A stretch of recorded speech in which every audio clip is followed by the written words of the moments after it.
And then I will welcome everybody to this whole update meeting. We have a minion, and it's really wonderful to see all of you and to look at what's been going on in the world of community history, putting it online. So the first thing I'm going to do is to share my screen and look at the program, which of course I prepared earlier and is not showing at this moment. So just hang on a sec and I'll look for it and then I'll open it. We realized through Gail's project started off from the last CHOL that we had, which was the international conference, where she spoke about her father and the practitioners in Belleville and the northern suburbs. And then she had this other idea of what she would like to do. And we worked and worked and worked until how can we put the stories? How can we encourage people? How can we approach them? What do we say? And eventually this has landed up as the whole website, thanks to her project. And that's how we've started up this website. So here is the home page, and you'll see we struck upon this banner at the top where they're either Gail's pictures or my pictures of South African flora. So there we have on the home page, and you can see we've got something about what CHOL is. We've got Gail's stories page, which she'll talk about. Here we list the presentations that we've had, and with one click, you can find the recording of that. There's a little summary of what's on here. And Brami's been wonderful in that if you wanted to see something in a different order, you just click that and it changes, or you click the topics or the speakers and you get it in a different order, so you can find what you want. We've also made a page where we can share stuff that's online, journals we've called it. So we've got the Jewish Affairs, which is there. It's just a click away. And we've got the South African Jewish Gen newsletter. We've got other periodicals that are digitized at the National Library in Israel. And we've got the Union Blätter de Emigration, which David is going to talk about a bit later. Here we list communities that are online, South African communities or other communities in Africa. Many of these have been organized by Eli, who will talk to us later. Here, we're listing some resources. And if you want to contact us, this is an email address, which comes to, I think, to Gail and to me. So that's briefly what we've managed to create. And it's a work in progress. So if anybody's got some journals or communities or resources that they think we should put on the website, Brami's only too happy to do that whenever needed. So thanks for listening to this. I'm now going to ask Gail. I will stop sharing because if Gail shares her screen, she'll be able to manipulate it better for you. So may I introduce Gail? Introduce yourself, Gail, because tell us who you are, a little bit about yourself. Well, it's really a wonderful feeling to be amongst friends. I know so many of you from different aspects of my life and my previous life in South Africa. I've basically been living in Israel since 1976. I came here on my own, having just qualified at medical school. I worked for 30-something years as a family practitioner and all kinds of other things. And I've been retired for the last 1.5 years. And it's actually extremely exciting to be part of this whole process and creating, as Geraldine's called it, you know, the footprint of the community online of our Southern African compatriots. Very, very exciting indeed. And I'd say that the story really of mine right now that I'm telling you began when my father died in 2011, and I decided to pay tribute to the wonderful legacy of the doctors in the northern suburbs, of the Jewish doctors and the pharmacists, 6 pharmacists, and Adam Mendelsohn and his fantastic team actually helped us put this exhibition. It's a web exhibition on the Kaplan Center, which you can all visit. And it has so many sort of, since then, it's had so many wonderful feedbacks. We're going to present it to the South African Medical Museum in Cape Town online later this year.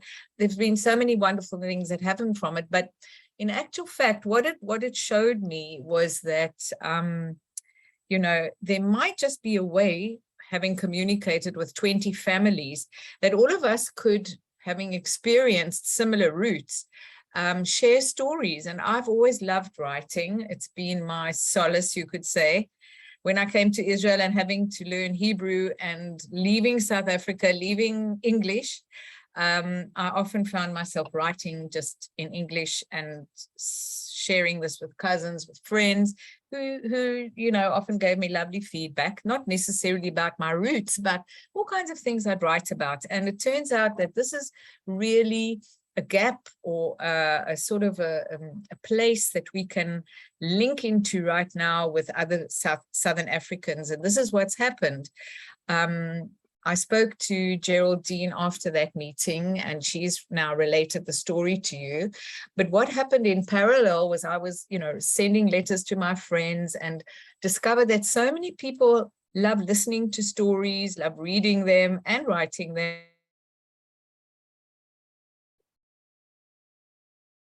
So we had our first Zoom meeting a month ago right now. I think it was, 22nd of August.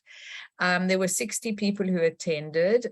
5 stories were read, 1 poem actually, by people, some of them, Lynette, I saw her just now, she read one of the stories. And I have been receiving since that very day, a month ago, so many sort of letters, feedbacks. Please, can't I write? Please, can't you talk to me about writing, from London and Australia and Southern Africa, well, mainly South Africa, actually.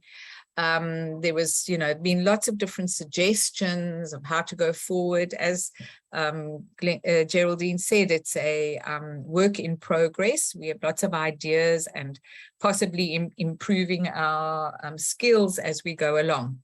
And, you know, the stories themselves don't have to be about yourself.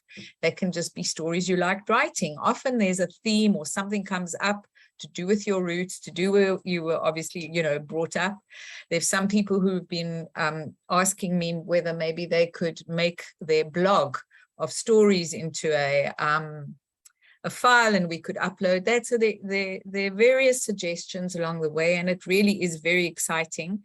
And of course, I'd love to say at this very moment, I know, you know, thanks to Geraldine for her wonderful, wonderful support and direction here. And Brahmi, I mean, I just think it's amazing. I don't know, I've never met either of them personally, but I feel that I know them and we have the site. So let me go and just show you. I hope that I can, I'm not sure, Geraldine, whether I'm able to actually go into the stories. Just let's see here. Okay, maybe yeah. Okay, this was the stories page. And you can see so far there are 15 stories that have been uploaded. 2 are mine, and the rest are people from all over. One can, you know, go to the next page and see. Here's a little bit about myself. There's also at the end of this, if one looks carefully, we recorded that first meeting, and there are links here in blue where you can actually hear the person reading the story. There's also a tiny little section here where my actual letters to the various groups that I write to have been preserved. And you can see it here. So this is really where it is at. The stories, when I look at them, are all they're very, very different. Some are telling about family, some are, you know, just kind of fiction even. There was a few poems have come up.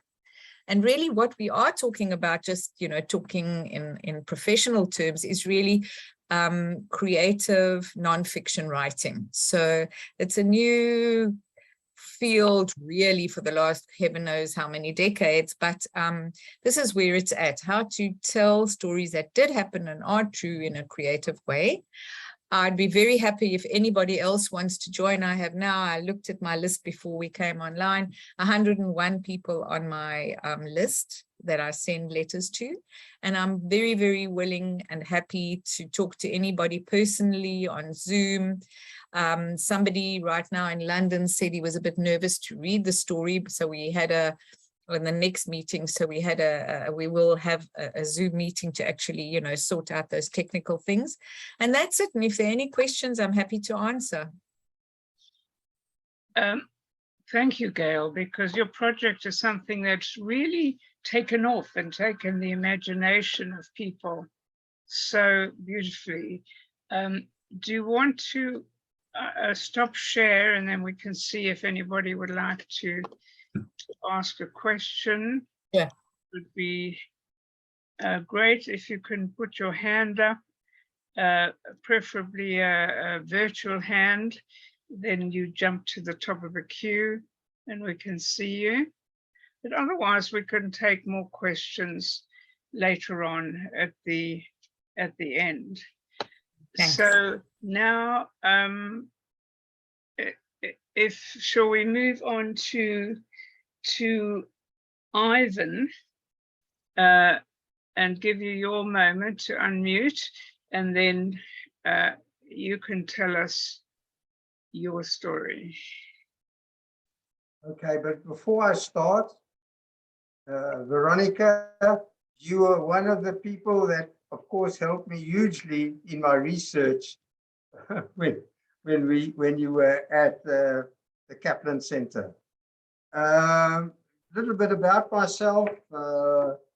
Born in Cape Town, but grew up in a little village called Marais, which is in the southern end of Namaqualand.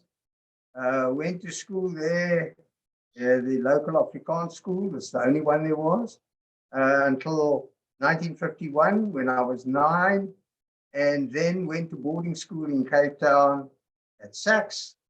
Of course, spent all my holidays at home with my Afrikaans friends that I'd known all my life, and then went to Stellenbosch University where I read law, did the BA LLB, and then went back to Cape Town and practiced law and was a partner of the firm Sonnenberg, Hoffman and Golombek. And I might say that Barney Hoffman was a lawyer in Van Reinsdorp, who made it to Cape Town, and my late father bought his practice and moved from Calvinia to Van Reinsdorp. Migrated to the UK in the beginning of 1981 and was in financial services. And I'll now go on to how I came to write and what I wrote and a little bit about it.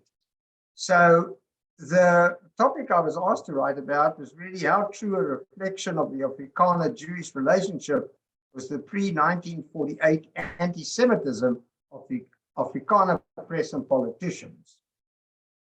Now, in November 2000, my late wife Esther sadly died. She, like me in Van Reinsdorp, had grown up in an Afrikaans environment in Uppington, hence my laughter before.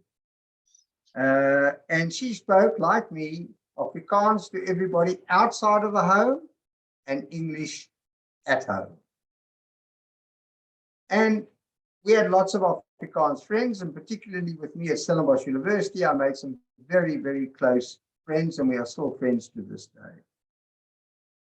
Luckily, I met my wife, Cynthia, who was from Cape Town, and who'd grown up in a very Jewish environment, and it never socialized with Afrikaners at all, who she believed were anti-Semitic. Inevitably, when we were in Cape Town, we were invited to my friends for dinner, and they were very traditional people. They held hands and said grace, and they then would stop. And they'd say, Cappy, you now say grace in Hebrew. And I would have some bread and make a motzi. And Cynthia was flabbergasted because of the respect with which they treated me as a Jew. My research started because I wanted to write a piece on my late wife because her grandchildren would never really know her. And I started doing my research, and Cynthia and Veronica were very much part of the journey that I made to gather the genealogical side and the historical side of our people, the Litvaks. But when it came to writing, I just found it too emotional. I couldn't do a biographic sketch of Esther. And Cynthia said to me, you can't let all this go to waste. You've got to write something. And so the first thing I wrote was the research. We spent 10 days, 2 weeks doing research in Lithuania, was a reflection on a visit to Lithuania, which has been published and it's on Amazon. And from there, I went on to write From the Baltic to the Cape, the journey of 3 families.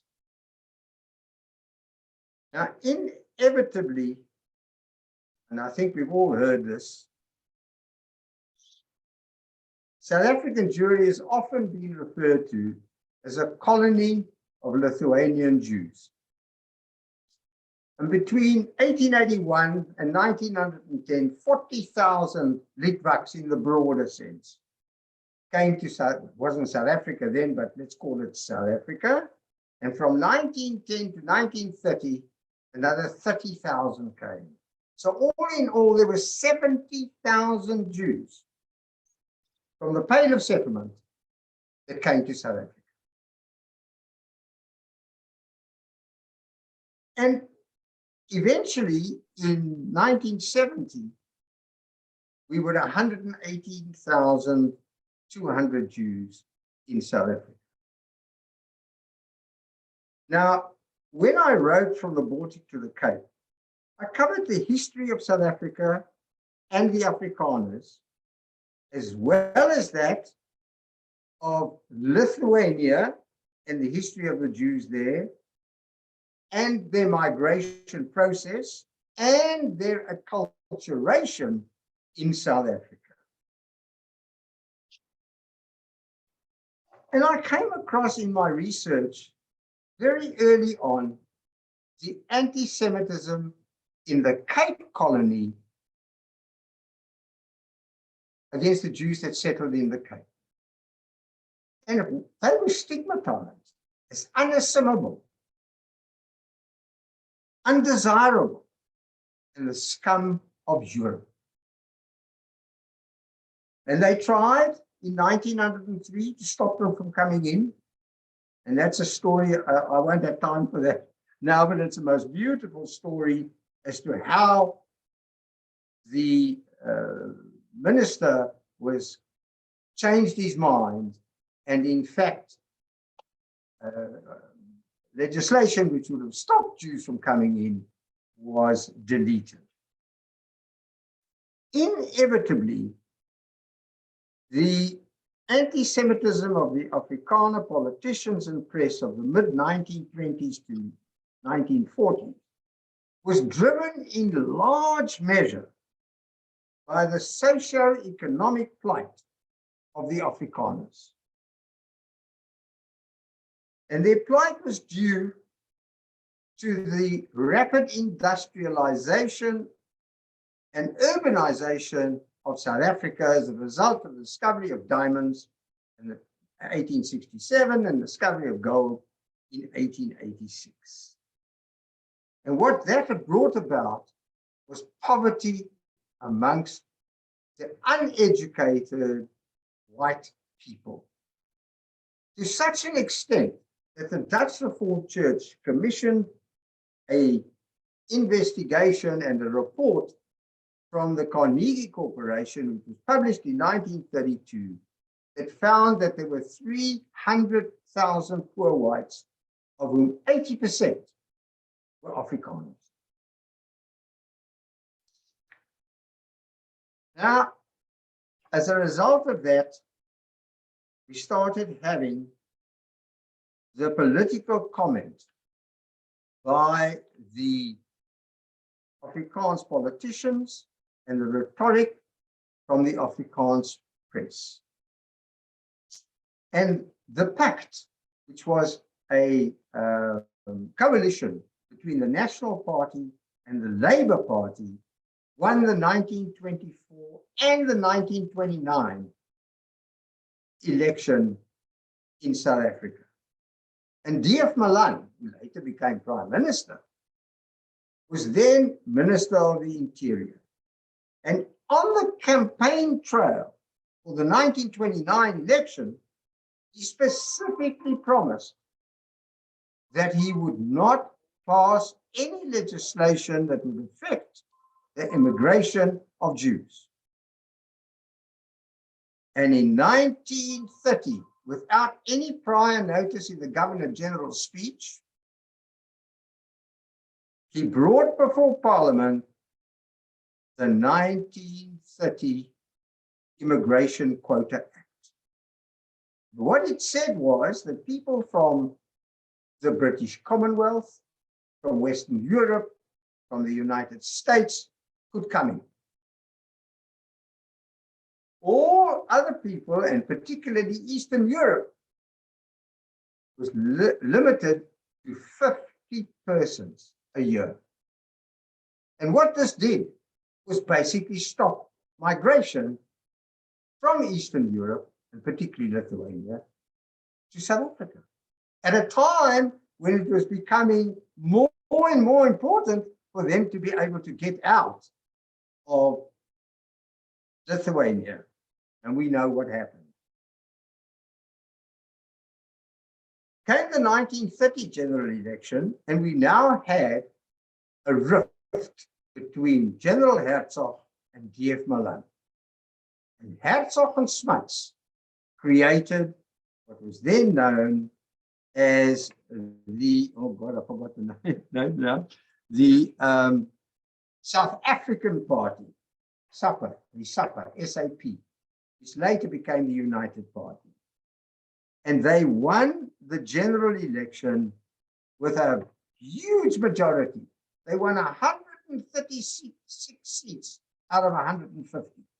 And it showed a rejection of the National Party's anti-Semitic policies.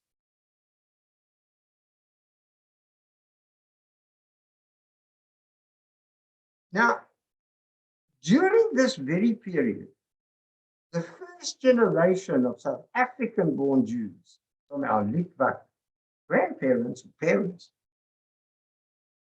were making strides. And just put my glasses on. By 1930, 40% of the graduates and diplomats of Wits University were Jewish. And 20% of the graduates in law, medicine, arts, and commerce at UCT were Jewish. The very people that had been branded as the most undesirable people. Now you could understand how that fueled the anti-Semitism of the Malan Party. And in 1938, in the South African election, it was the very first time that a political party, the Purified National Party, stood on an anti-Jewish platform. what was the result? The United Party, the Dominion Party, and the Labour Party vigorously opposed this anti-Semitism. And the result was an overwhelming victory for the United Party.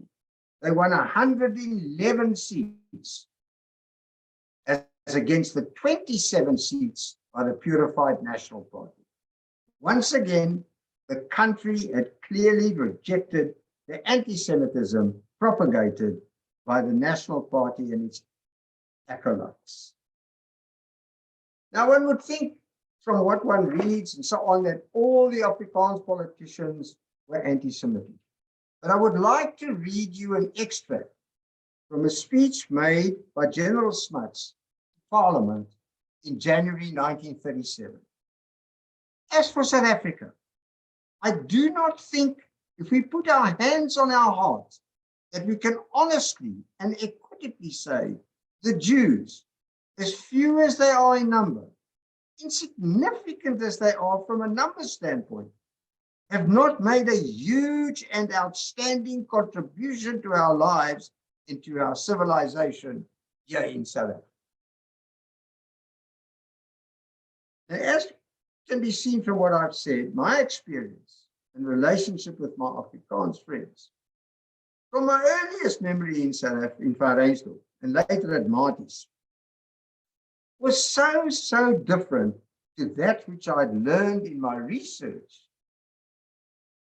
that it was only when I read the 3 volumes of Jewish life in the South African country communities that I realized that many other Jews of my generation that grew up in the towns and villages of the Platteland had exactly the same experience as I did. They didn't experience the anti-Semitism.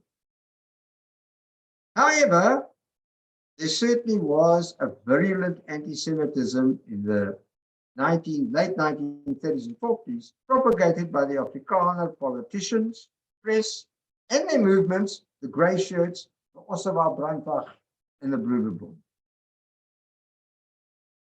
But what I also gleaned from the volumes mentioned was that despite the anti-Semitic rhetoric during 1924 to 1948, Jews were elected to public office in major cities and many towns and villages where they made up a minuscule part of the voting public.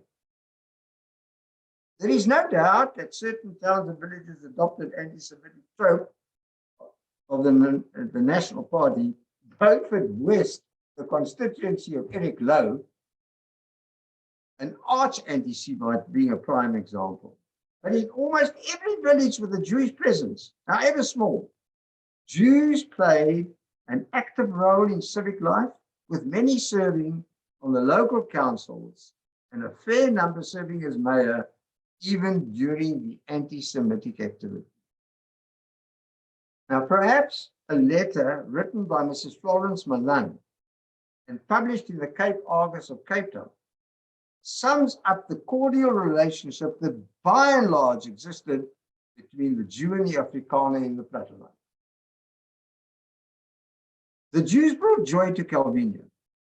No village should be without a Jewish community. Their homes with lovely linen, silver, and glassware that they brought with them from Europe was a source of inspiration for the pioneers who had largely cut off from the European roots and immersed in the struggle to exist. Their residence here was a golden period in the history of the village where they helped and supported each other.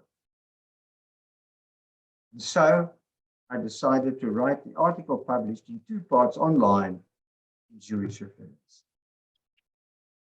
Ivan, thank you so much. Very, very good. Excellent. And as this is obviously Community History Online, we're really delighted that there is access to this article online. It's in Jewish Affairs.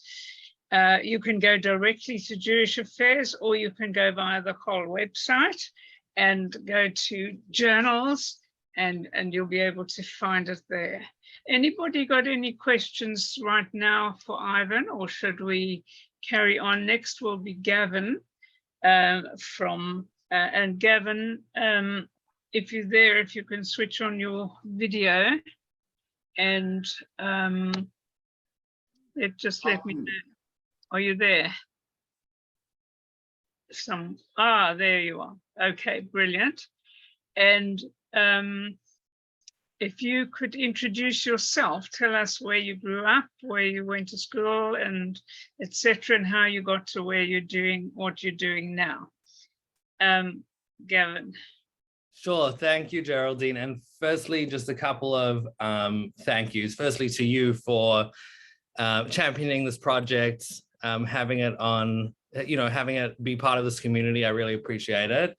And a couple of other thank yous to people who I see here, to Adam Mendelsohn and to, I don't think she's here, but Katie Garin, for giving this project a home at the Kaplan Center. And also to, I see Veronica Bellings here, who also provided a lot of help and knowledge in helping to create this, just the basic knowledge of what these cookbooks were. So just to, as you say, introduce myself, I was born in Durban. I grew up in New Zealand, in Auckland, and I spent some time in Israel. I'm now a PhD candidate at New York University, where I'm writing my dissertation on something completely different, also related to South African Jewish history. But this comes from some earlier research for my MA. So can I share my screen and Yes, you can. I've made you a co-host. Okay, great. Thanks so much. Okay, so the website is not launched yet, but I'm going to give you all a sneak preview. Let me say a few words about it first. So I imagine that many of you have some of these cookbooks sitting on your shelf in your kitchen right now, or if not, you grew up with them, and you had them in your parents' home. And as I said, I grew up in New Zealand, but in a community, a large community of South African Jews, all of whom had these books. And these books were sitting on my shelf, but they, as a child, they were not something that I'd ever really thought about or considered important. But then once I started to explore them, it became clear to me that these books really have a huge amount to teach us about South African Jewish history. And I think, I could go into all the different ways that is true, but I think primarily what's important about them is what they tell us about South African Jewish women's history. They show us how South African Jewish women actively created a place for themselves in the community and how they shaped Jewish religious practice and Jewish cultural life in some really interesting ways. And I think that this is particularly important when you consider that most of the sources that we have for South African Jewish history were written by and about men, and sources about women are rare. And this is a really, really comprehensive and exciting one when you consider that these books started to be produced in the 1940s, and they continue. I have, thanks to Veronica, a list of more than 100 of them that continue to be produced to this day.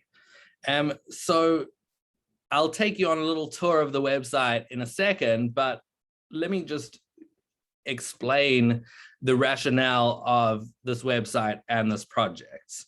So the first purpose is to preserve these cookbooks for the next generation.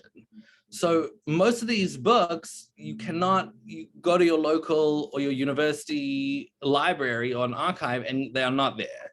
That is because these cookbooks are to do with everyday life, because they're considered something that is mundane. They have traditionally not been seen as something that is particularly important to collect. So most of them exist on the shelves of private individuals. And so my goal is to work with the community to preserve these books so that we can continue to access them. And the second purpose is really to collect them all in one place at one time, and to be able to share them with a community like this one, which is not just based in South Africa, but is so international. And so that people could approach these books as one collection, as one corpus, and so that we can think about them and use them, think about what they mean together as a whole. And the third purpose is really as a new avenue for getting people interested in South African Jewish history. So I think that this particular group that's here today is a very special group, and I'm honored to be part of it. But I think that we know that one of the reasons that this group is special is because not enough people care about or know about this history that we care about and know about. And so I think what we're trying to do here is to spark the interest of people who may not necessarily pick up a book about South African Jewish history, but maybe they really love food. Maybe they remember the tegelach that their grandmother made for them. Maybe they're looking to discover something new, or maybe they want to delve into a cookbook that they remember from the past. And so what I'm interested in doing is using that as a gateway for the broader community to get people more interested in learning about our history. So now I'll just take you on a brief tour of the website. So as you can see, we have the cookbooks here. We have, I believe, something like 20 online already.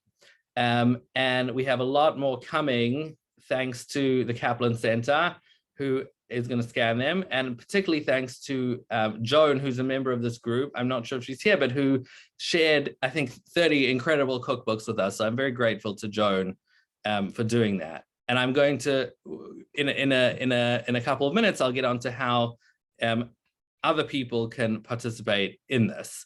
So as you can see, this is kind of like a little bookshelf. You can organize it by place. You can organize it by the type of organization who produced the cookbook that you're looking for. You can search for a particular book. And then you can go into each book and you can browse each book within the window, or you can make it full screen. And something that has not been possible up to this point with South African Jewish cookbooks is you can actually now search. If you're looking for a particular recipe, a particular keyword, you can now search within the book as well.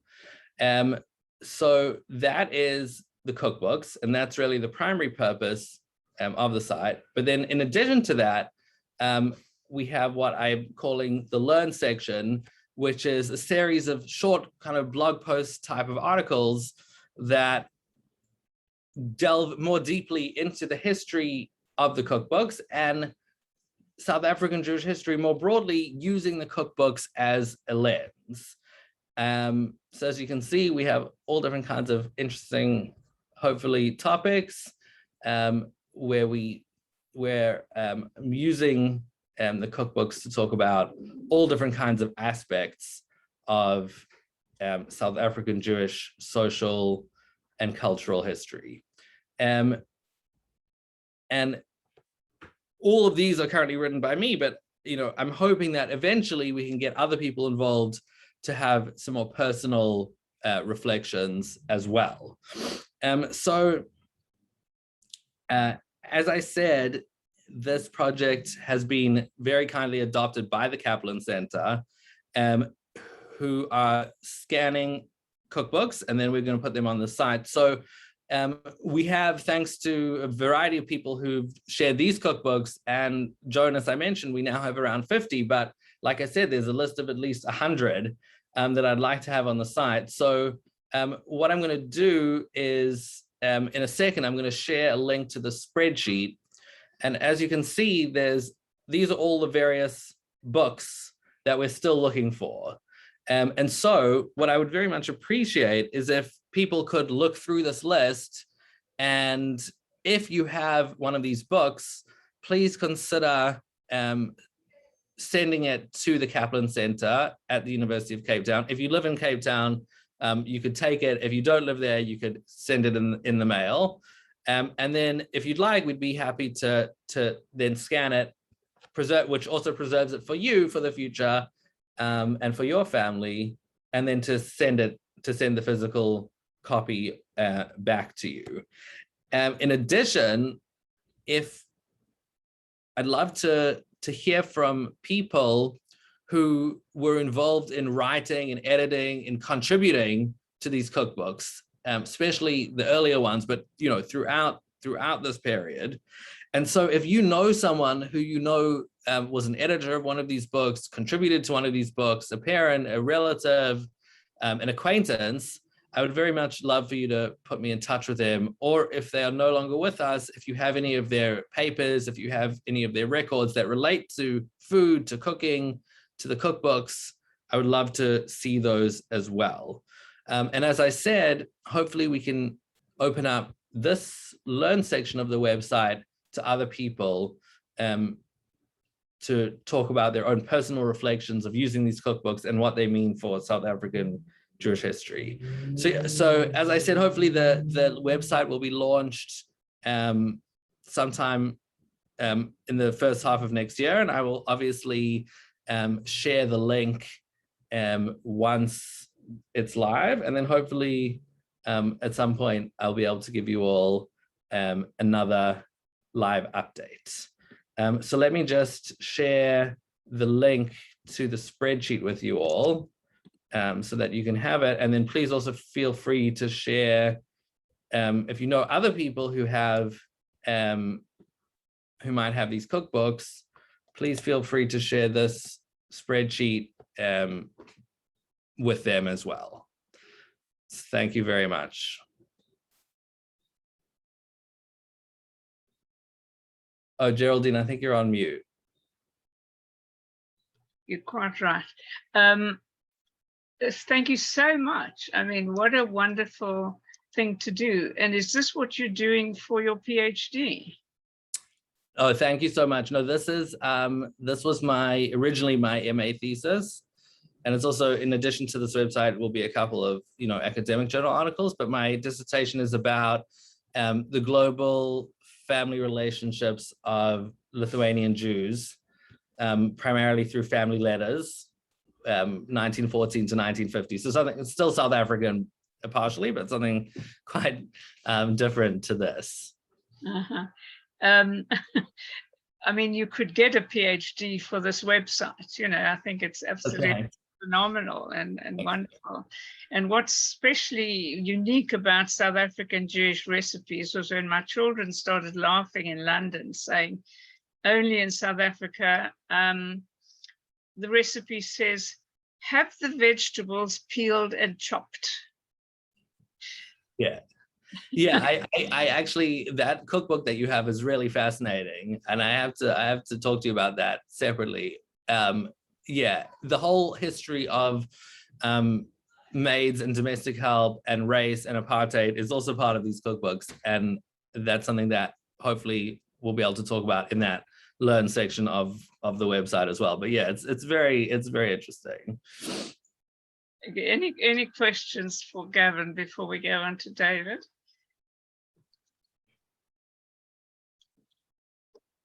I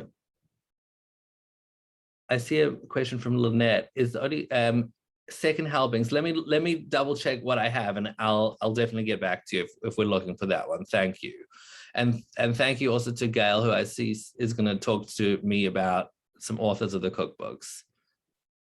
Excellent. I have a question. With all the scanning, who funds that? Because that's a lot of scanning if you're talking about books. Yes. So yeah, digitization is time consuming and expensive. I am very grateful to Adam, who I think is here, and to the Kaplan Center, who have an in-house scanner and someone who can help. So that is greatly appreciated. I should have also mentioned that some of the books were scanned at the National Library of Israel. Some of them, I also should mention, I have a grant. I got a grant from the NYU, New York University Center for the Humanities, to build a website, which I did not cannot take credit for building myself. I do not have those technical skills, but so someone helped me to build that, and then someone else who scanned some of the cookbooks. So at the beginning it was kind of a hodgepodge. Now it's at the Kaplan Center. As Adam said in the comments, they have an archive grade scanner at the Kaplan Center. So that's really what's enabling this to continue. Well, I hope they scan all the documents at Beyachad in Johannesburg, because that is also a lot of real South African Jewish history, and it's just rotting there. Just one other question I wanted to ask you, and then somebody else wanted to say something, was I'm Eli Rubinos from Perth, Australia. When you live in Perth or when you live in Australia, you're not going to send anything by mail to South Africa, I'm sorry to say. And even a letter can be taken for the postage stamp. So is there not another way for people in Australia to have this scanned, funded by you or by your organization? Because I doubt whether people will send the books to South Africa, whether they'll even get there. Yeah, sure, I totally understand. I think ideally most of the books that we scan will be coming from South Africa, but I think it'll be on a case-by-case basis. I think if we can't find the book in South Africa and someone, let's say in Perth has it, or in London, or whatever the case may be, and either they can't or they don't feel comfortable sending it by mail, we'll make some kind of special arrangement for that particular book. And it will depend on kind of the rarity of the book. You know, the earlier books in particular are those that, you know, are most in need of preserving. So yeah, it'll definitely be a case-by-case basis. But if you have anything, or if you know of anyone who has anything that you think fits that standard, then we can definitely talk about it. Okay, good. Thank you. Thank you. You can always courier things if the post is not. Geraldine, you're living in another world, my friend. Yeah. And the other thing we can all do is we can all make a donation to the Kaplan Center to help them in their scanning projects, because I know they'll be very grateful. So that's just an aside that we can all help them to do this, that helps everybody. So thank you so much, Gavin, for this really fascinating talk, and we look forward to the launch of the website where we can really peruse all these things and maybe even cook some of our parents' and grandparents' recipes. So now I'm going to ask my good friend in London, David Lewin, to talk to us. David has been one of the pioneers. He was the first guy in our group who was on email and who was interested in digitizing and making sure things were digitable. And I recently discovered, quite through a very roundabout way, that he was responsible for digitizing a magazine about German refugees, or written by German refugees who went to South Africa. So David, we'd like you to talk a little bit about that also, but tell us first about you, where you were born, where you grew up, went to school, and where you live, and how you got involved in all this.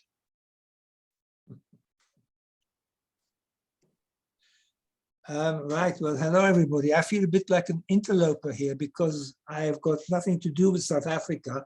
I just happened to marry a woman from there. So my researches really came out of interest and curiosity rather than anything to do with your country. The other thing is that we are even more of an interloper because we've got nothing to do with Lithuania. There were two aliyot to South Africa. The second one came from Nazi Germany. And that is where my wife, Sylvia, formerly Goldschmidt, came into the picture. In her family, her mother was born with the family surname of Machol. And if you know, I don't know whether you know the history, but there was a Dr. Machol who in the very early 1900s went to Pretoria and practiced there. And the story was that every time when the reeds rustled in the fields, people knew that Dr. Machol was coming because he was so small. But equally, he was for years and years and years greeted as, "Oh, hello, Dr. Machol, you brought my children into the world." So he was sort of the doctor responsible for the general population in Pretoria in the early 1900s. And it was that Machol family that gave my in-laws the affidavit that was required for them to escape Nazi Germany and get to Johannesburg. So that's, if you like, my background. Essentially, I grew up in Palestine or Israel. And at the age of 15, when Israel had very little to eat and divorced mothers couldn't support their children, I was taken by my mother to London, where my grandparents were living, and have lived here, as I said, since 1952. My interest in South Africa and in the Union, as the Germans call it, Union Blätter der Emigration, came from an aunt of Sylvia's who arrived at our home one night and showed me and talked about her background. She told us that she had written an article which was published in the Union, in which she described her journey from Germany to South Africa, but she only had one page of that, and the other part she no longer had, and she just talked from memory. And I hate things which have disappeared. There's no word I dislike more in the German language than the word verschollen, which is vanished without trace. And so I took it on myself to try and see whether I could find the rest of that document. And knowing that it came in the journal Union, I scoured the internet and found, to my amazement, that a fairly large number of mainly German libraries had the microfilm. There were one or two copies also in institutions like the Leo Beck, but the bulk of that information was in German libraries in the form of microfilm. And of course, nobody had microfilm readers these days unless you went to the institution itself. And so they were useless as far as the general world was concerned. So I was eventually given the loan of one of these microfilms from one of the libraries on pain of death if I didn't return it to them. And when it arrived here, I went to the British Library and there befriended the librarian and asked permission to have the microfilm scanned. And that was the first part of getting the document into a readable form on the internet. But of course, you couldn't read it, or you couldn't do anything with it. You couldn't search in it.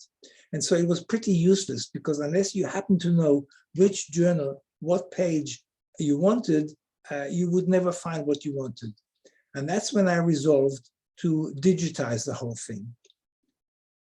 I have a program called ABBY, which is excellent in scanning and showing it on the computer, but it also has a function of verify what it has read. And that verification took me years. It was a very, very long program, because old print is not easily scanned by modern machines. I only had amateur equipment anyway. And so bit by bit, I digitized this thing and eventually brought it to the screen. And today it is available to you all if you're interested to see it. And that really is the story. Well, David, I think it's really worth recording the story and recording your role I hope you recorded it, because I don't want to have to repeat it.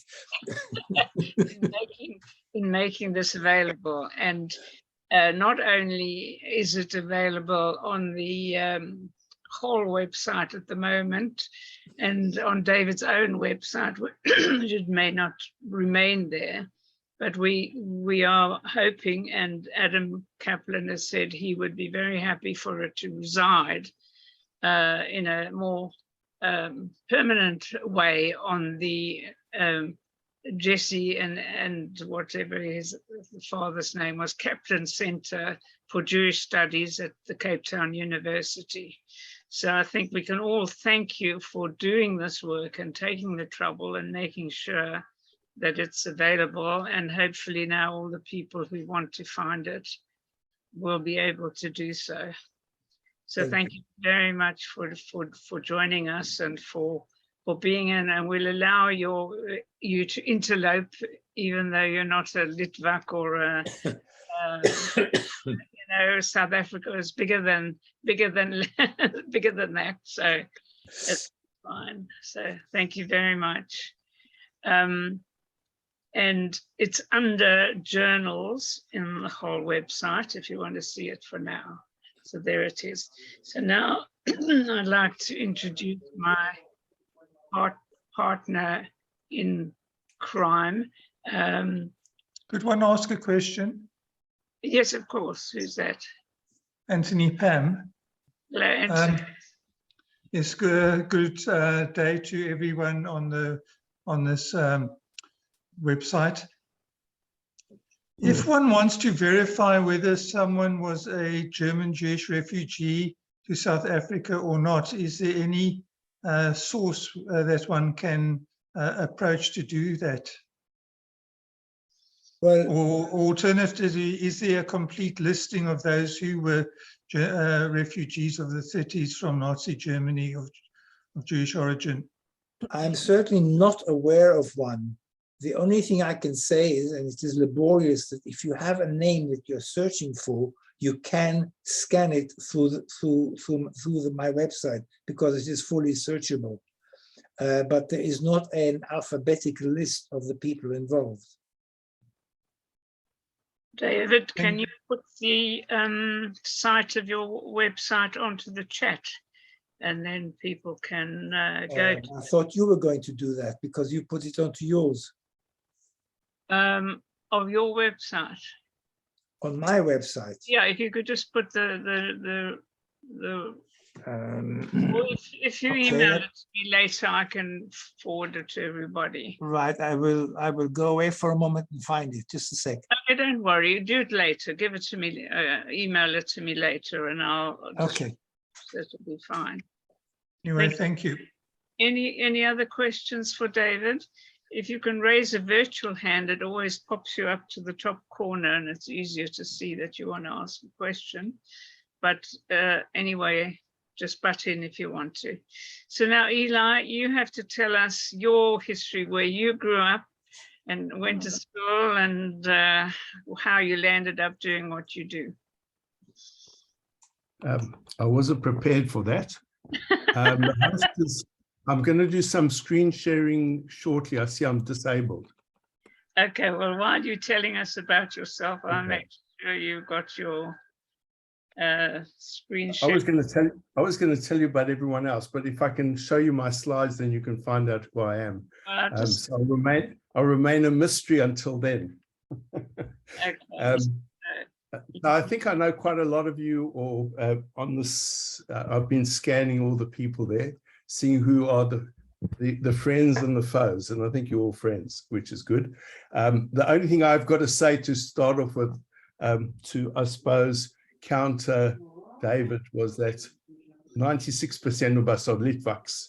So with my friend Ivan, I have to go back to from the Baltic to the Cape. Can you see that? Yeah. So that's a book that Ivan wrote, my Bible, okay? I've got a few Bibles, but this one is just really impressive because I think it really tells it as it is. He mentioned this book. I've just been reading, he didn't mention this book, but this book's mentioned in his book, okay? Hoffman's book, which is brilliant. I know Veronica was, I think, one of the people that told me about that initially. I've also got Ivan's other book. And it was quite interesting to page through there quickly while somebody was talking, because I remember seeing in that book when Ivan went on his tours, it's always very important who are your people that influence you, besides Geraldine and Saul Isroff, who I see somewhere over there, is that I see the name Howard Margol, Ivan, and Howard Margol was a Litvak who lived in America, larger than life, who I think influenced so many people, okay? And he took people, it was before my time, back to Lithuania to connect them with the people like Bunkas, the people from Plunyan, from where so many South African Jews came from. So my whole theme, I can go on, but I'm not going to go on. My whole theme, actually, I will say something about, for Geraldine, Jonathan Weber. I'm sure you know Jonathan Weber, okay? And he's an Englishman who is, if you know about Krakow, he wrote this amazing book, and the pictures of the late Chris Schwartz. So I think a lot of these things are very relevant to who I am, okay? So let's see if I can we share now? Yeah. We'll try. Okay. So what am I looking for? Who's talking in the background? I don't like competition. Can you hear that, Geraldine? We can hear you. I'll just check who's got it, who's not. Yeah, maybe mute everyone else. Somebody's talking in the background. No, Okay. everybody else is muted, so. Good. Just tell me if you can see my PowerPoint. Can you see that? Yes, we can. Okay. So I'm just going to talk a little bit about my Kahila links, of which I think there are 21 South Africans out of 90. I got a bit Meshuggah. Jewish Gen were looking for somebody to take over a few Kahila links and write a few new ones. And so I put my hand up, not on the computer, I just went for it. So, but I've had some very outstanding partners, but one stands above all the outstanding ones. And that's, of course, Geraldine, and of course, it's Kimberly. So I'm just going to run through some of the pages that I've done. I'll tell you who I am as we go along. But there are ways of doing it, I would say, correctly or best. Thank you, Geraldine. Kimberly is the best example by far, I think, of any Kahila link. And they're a good, I don't know how many there are, 1,000 or whatever, obviously in different countries. And the thing that is very important about this is to collaborate, to share, not to be selfish, not to say, oh, this is my work, you can't have a look at it. Now, that's the environment I work in. I'm sure other people have to protect their work and their copyright. And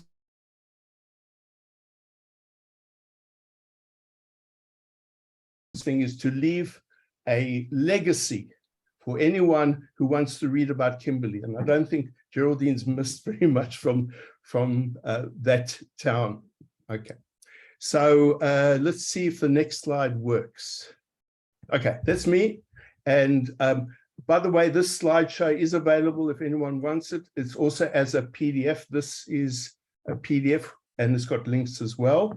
You're absolutely welcome, free of charge. The only thing we do in our game is that if you share some work, you credit us or credit us. You always say, I got that from so-and-so, and we should try and share as much as we can. So Eli Rabinowitz, born in Cape Town in 1952, which makes me 70. And I'll show you what I did for my 70th birthday in the last slide. Okay. And my presentations never come out in the particular way that I wanted them to, so we'll just talk as we go along. What is important is that my influence was a very good balance between Litvak and actually Polish, but the Polish was from Białystok, or a little town near Białystok called Orla, which is actually Litvak. So I'm 100% Litvak. Don't worry about me. I'll look after you. So next slide is how it started with for me was. I think we're not looking at the right presentation on the screen. You're not? What are No, you seeing? what you need to do, Eli, is press slideshow and from the beginning, and then we'll get the What are slide. you seeing? We're just seeing your PowerPoint, the heading. We're seeing your slide, first slide. Ah, okay. Go to slideshow and then from beginning, and then So should I press stop share or keep sharing? well, Share. see if it'll work if you go to slideshow. Okay, hold on. You're not seeing any changes? No. Oh dear. You can see Okay. all the slides down the side, you see, and stuff. Okay, let's start again. Can you see any change there? Yes, but Place, go from beginning. start. Yeah. And you're not seeing a slideshow. Well, we're still seeing your whole PowerPoint. Eli, I Because think I you've chosen to share the wrong screen. You need to go, you stop sharing, go back Yep. and screen share the actual presentation in a slideshow. Okay, stop share. Okay, that's Dave Bloom's voice, isn't it? Right. It is Okay, indeed. Dave. So now I go to share screen. Okay, I'm opening up the presentation. Can you see that or you can't see that? Well, that's what we saw before, but maybe you've got to open the presentation before you share. Okay, it's got to play from start, slideshow. We'll try that. From Play beginning. from start. Yeah. I'm still getting the, what are you getting? Well, probably what you can see as well on the screen. I don't think You you're see- on the slideshow for the bottom, on the bottom right side at the very bottom there, you have to press that little icon that you do a slideshow for on your PowerPoint, on the bottom of your screen. Can you Wait, see I've it says got a 100 I've got a Mac first of all. when it says Is that 100, better? there you go. I think There that- you Okay. Okay, good. So there I am. Okay, you don't have, this is how it was. It hasn't changed. Yeah. Okay, so can you see a slide with handwriting? We can. Okay, cool. So this was presented to me by a cousin, family tree, handwritten, a good way to start your journey, okay? And on the right-hand side was an aunt, whoever knew Rachel Rabinowitz, the pianist from Cape Town, writing little notes, okay? You try and decipher that. So what I'm trying to say is you need to get involved with professional people like Jeannie or MyHeritage or Ancestry to get involved with things that involve family trees. I'm part of the Katzenellenbogen family, but I think all of us are just about. So just have things written down in notation form like this, which what's on there, but that's part of my family tree. Okay, a good source for me is Jewish Gen. It's probably the most important source because that's how I started getting involved in searching my ancestral town, posting, connecting with people. We're going to get to South Africa, don't worry, don't panic, because we live in an environment, I live in Australia, and this is about South Africa, and we have to connect some other way.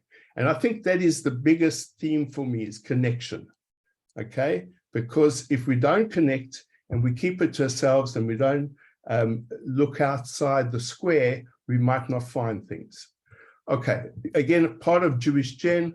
I'm not going to go into any detail here. I just want to give you a feeling of the flow now that we've seen the slides. And you can see that Jewish Gen it comprises of different special interest groups, different websites. Okay, Latvia. My mum was from Latvia. This is a very important website if you've got any connection with Latvia. And what's quite interesting is that my grandmother's in that picture, just under the fates, the word fates. And I only discovered this the other day. And that was there because there's a lovely lady called Rita Bogdanova, who is in Riga, who's Jewish, who does a lot of work with she works in the archives with obviously a lot of people who want to connect with their past. So it's very important that is collaboration between her and us. And then here's just a compilation of various Kehillah links. So I'm going to get into that now, because the Kehillah link is part of Jewish Gen. You're a volunteer. You, if you can, like I can do, is write web pages. I can write very colorful and graphic ones, which I think are very important to attract people. But also the important thing about it is that you can get sources of information out of that. This is a list of my 90, what they call Kehillah links. They used to be called Shtetl links. And you'll see there are a lot in Lithuania, and that was because a gentleman in Israel, Joseph Rosen, had passed away, and nobody took over his work. And I put up my hand, and the next thing I was taking over 35 of these websites in Lithuania alone. This is from Poland. This is where my grandfather came from. And again, you can see I add a lot of pictures. Sometimes they're very tangential. They don't look like they match. Geraldine will have a lot to say about that. Maybe Kimberly's a little bit different. Kimberly's pretty tight, but with the rest of my life, with my other 89 Kehillah links, sometimes you really have to think hard why they are connected. And there are other sources that one can share this information with. This is the famous Polin Museum in Warsaw, which is only about 12 years old, if that. And they have websites where they look for information. This is my family, Marais, who came from all in Poland to South Africa in about 1908 and went to a little town called Volksrust, where he was a reverend. And then he was told, you're not going to get anywhere if you're a reverend in Volksrust. And the best thing is to move to one of the bigger centers, and he moved to Cape Town. Avotenu is a magazine that does a lot of articles on Jewish stories and genealogy. Unfortunately, Avotenu, it sounds like the founder of Avotenu is going to retire, and they don't know yet where that publication is going to go to. But this particular story is a story of a family member that traveled from Orla to Cape Town, got killed under tragic circumstances, and my research on how I found out what those circumstances were. Okay, so let's talk about Kehillah links. This was one of the first ones I did, and I didn't actually do it. I actually adopted it from Barry Mann, who lives in America, and Barry decided that he needed to give it away. And again, this was one of the older and well-covered Kehillah links on Witbank in South Africa. The Kehillah links follow a similar pattern, trying to get stories, pictures, various aspects of it are very important, but you can't always get that information. And the trouble why you can't get the information is that because people don't necessarily, like Geraldine, gather people's stories as we've done with Kimberly. So it's almost this story is a comparison between Kimberly, between somebody like Geraldine who's gathered all these stories and written them up, and in other places like in this particular case, Johannesburg, where there was a synagogue called the Pozval Synagogue. And that was from the Pozvalas, the people who came from Lithuania, the Landsman, who started their own communities. And what's very important about this particular one is that Rose Norwich, who was a giant in Johannesburg in terms of that whole group of Bayachad, of putting these country communities together, was an architect. And one of the projects she had was to go around to the old synagogues in Johannesburg and do architectural drawings, which you can see on the right-hand side, as well as various photos that were gathered. And that's what one of the synagogues or shuls looks like today. On the left, you'll see this lion. That's the Lion Shul in Johannesburg, in Dormfontein. One of the things about being able or having been able to travel back there is going on tours like Ishvara's tour, walking tour of Dormfontein, and going to the Beit HaMidrash HaGadol, and which is now part of Johannesburg University, going to the Lion Shul, which I believe most times is closed, and then going to the old Warman Street Shul, which is now a happy clappy place for evangelists, and being there on a Sunday morning with about 10,000 other people and singing praises of the Lord and of Jesus, and the Magen David is still in the shul and on top of the shul. So very interesting stories if you're actually able to capture them. Of Johannesburg that don't necessarily have Jewish content, but have a meaning to us, okay?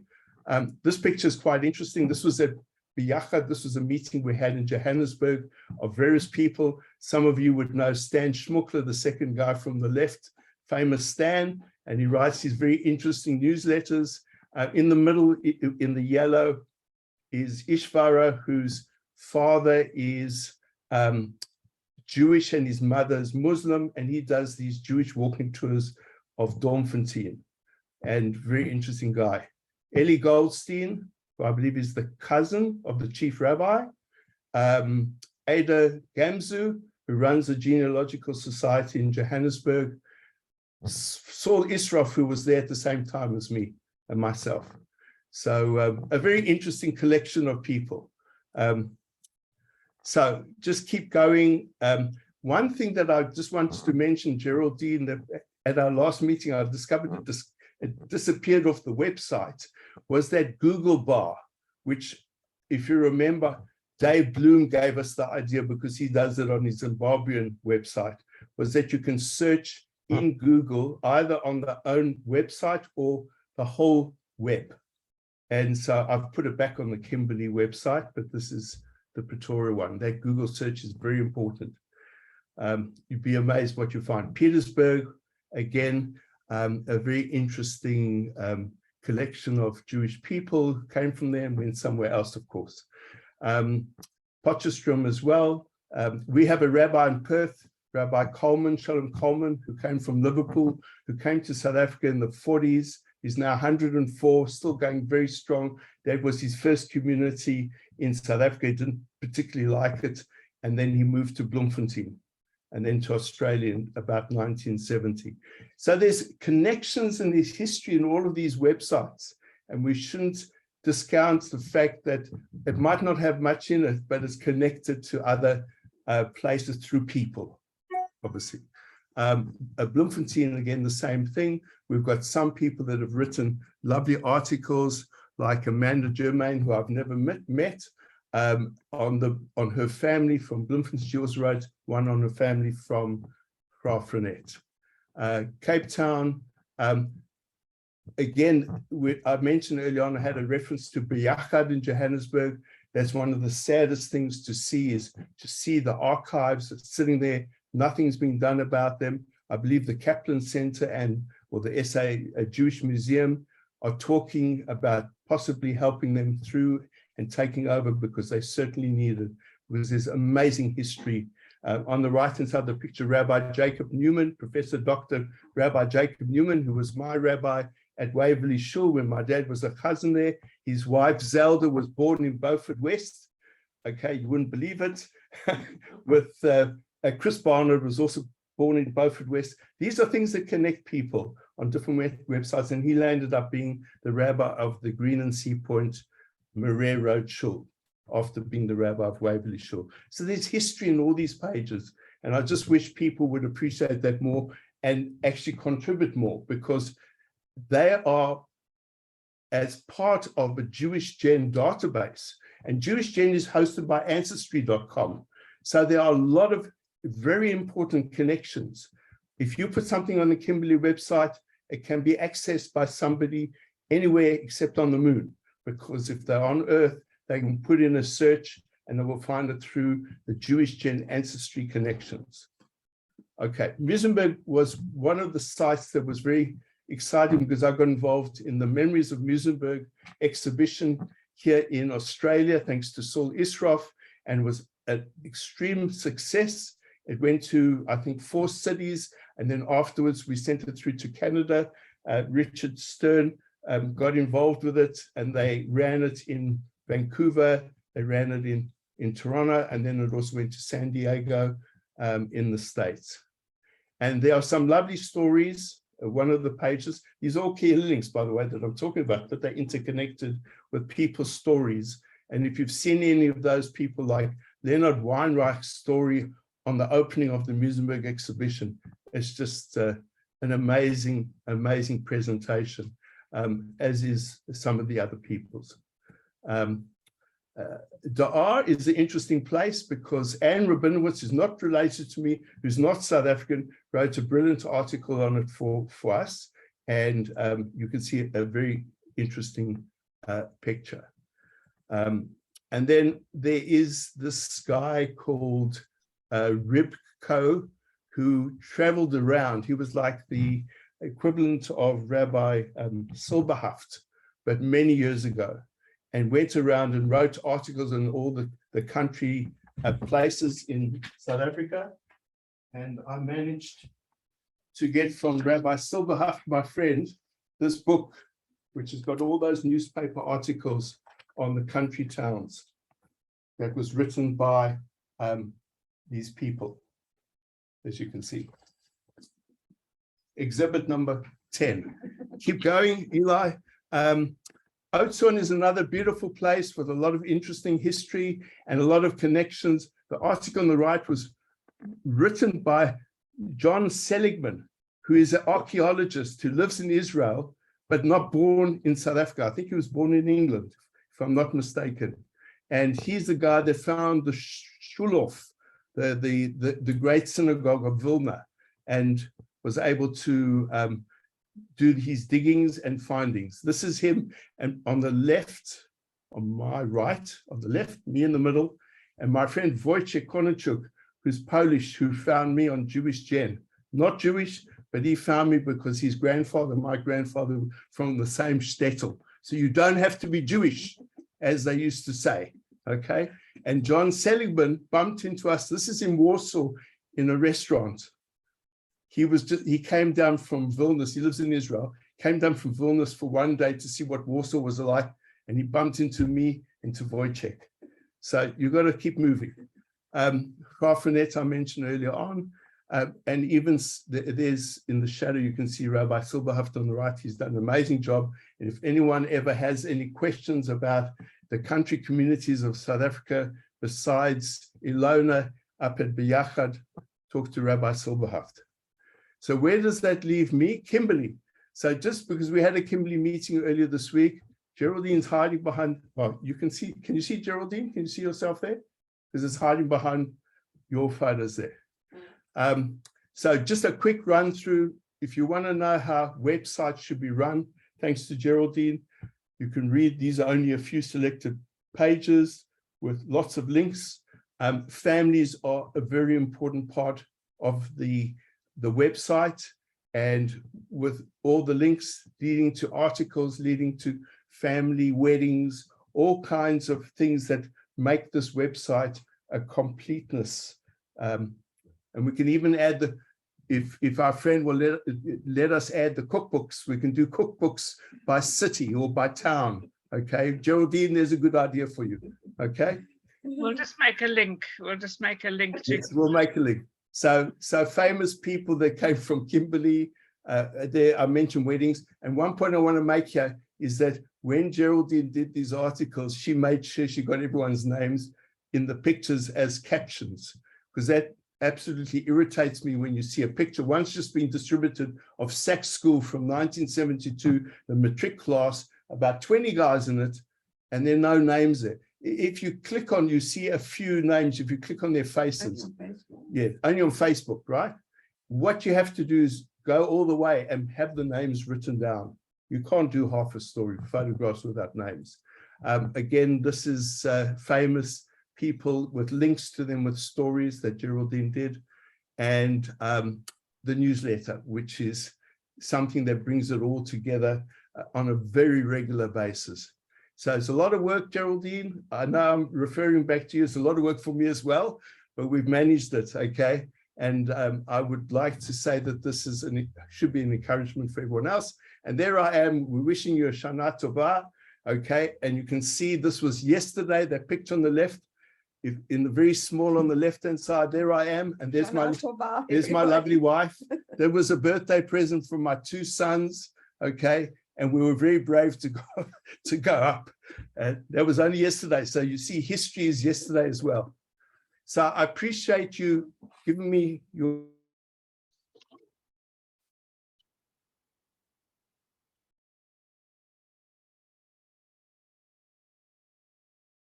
where I can find to end sharing. Here we go. Stop share. Okay, thanks, Geraldine.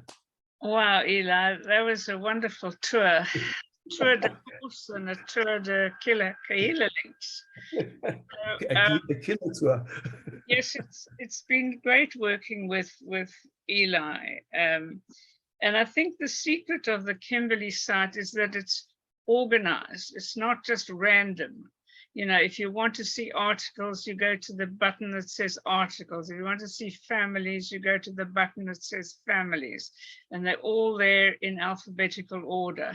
So Eli, I'm happy to help you organize some of your other websites, because you have got the most amazing information, and you've really collected so much with so much love and so much enthusiasm, that it's great that it's there. At least it's there, and at least it's saved, and at least it's... Thank you, Geraldine. So we need a few more Geraldines. Yes, well, there we are. So thank you so much for all you do and for what you've told us today. So the only thing I haven't done is tell you something about myself. Obviously, I'm Geraldine, and I was born and grew up in Kimberley.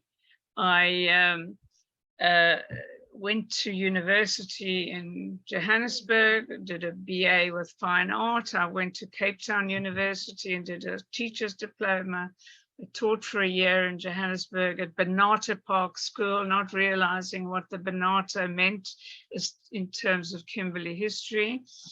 Then I married Ronnie Auerbach, as many will remember from Habonim maybe, and we came to London, and we've been here ever since. And I taught art for 26 years in a girls' school.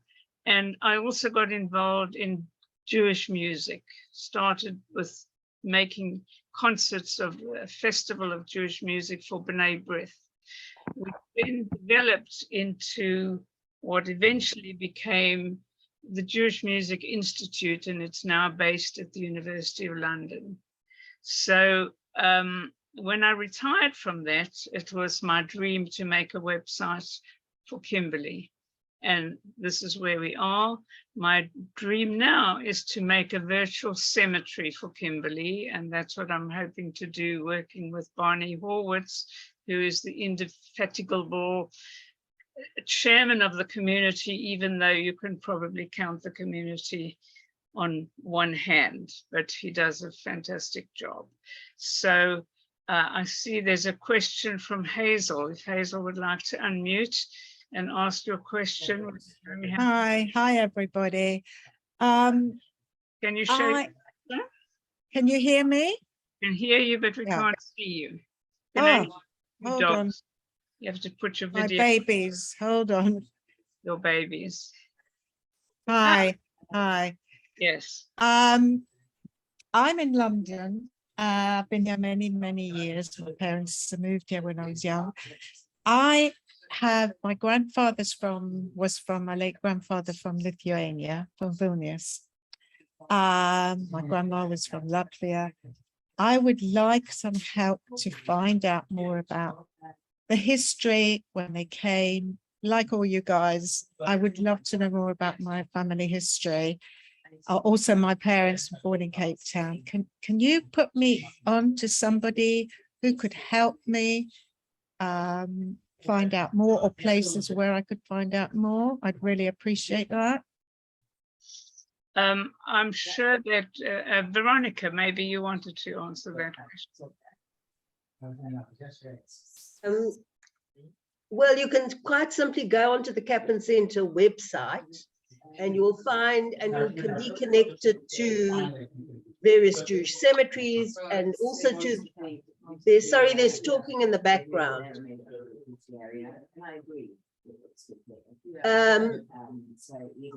Can you hear me?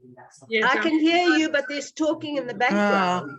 Okay, sorry. the poor, on this website, you'll also find the Poor Jews Temporary Shelter.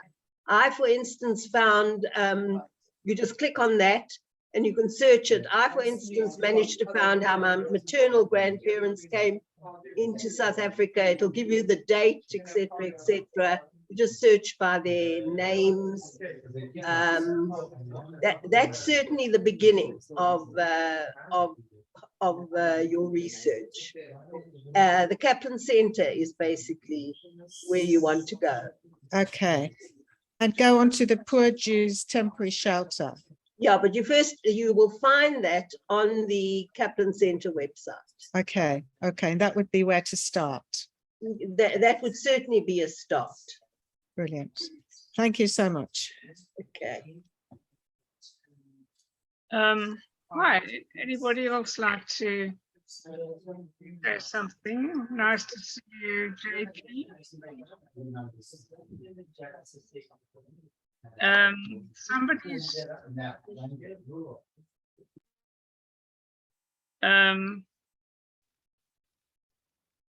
right. Well, any more comments or questions or thoughts, or what you want to do next, or anything? Otherwise, we'll just say we really wish you a very, very happy new year. Hopefully we'll organize something again. Gail. Yeah, I'd just like to say, having listened to everybody talking and our histories, that, you know, and this is what I conclude from the kind of meeting we've just had. There's so many different ways now to go. So much information, so many questions, so much interest. And here we are all sitting in our little homes, wherever we are, and listening to this and getting up from this and going back to our lives. And I think the best thing is to continue really communicating, trying to sort this all out, making mistakes and going on from there. And that's it. And thank you. And just Shana Tova to everybody. May we have a healthy year and be well. Thank you, Geraldine. Thank you from all of us. And really, you know, it's wonderful to have new projects that are blossoming and budding and coming up. And, you know, this is your platform. And in order to keep together and to communicate, if you go onto the CHOL website, which is basically just CHOL.website, there is a way of joining the interactive email list. And although this may get a bit annoying from time to time when people do too much, it is still a way to communicate and to talk to each other. So I do recommend that you join the whole email list to keep together. And this is the way we can keep in touch with you. So if you're not on the mailing list, please get on, and then we'll be able to contact you when we're doing the next thing. And I want to thank JP Burke, who's just, I see here, for all the suggestions that he makes. He's always thinking about out of the box and of new things that we can add. So I don't know whether you've got anything you want to say today, JP. Sorry, just quickly, I'll check out the recording. I'm sorry I wasn't able to come for the full thing. I just caught the tail end here. but I look forward to seeing all the presentations. Yeah, sorry, I wasn't here live. Yeah, no, this is great. This is fantastic. It's one thing leads to the next. Kola kavod. To everyone. Thank you. And thank you to everybody who's come along today to listen to us, and wish you a really wonderful new year, and hope we'll meet again soon. So thanks for joining us, and see you again soon. Bye. Thank you. Bye-bye.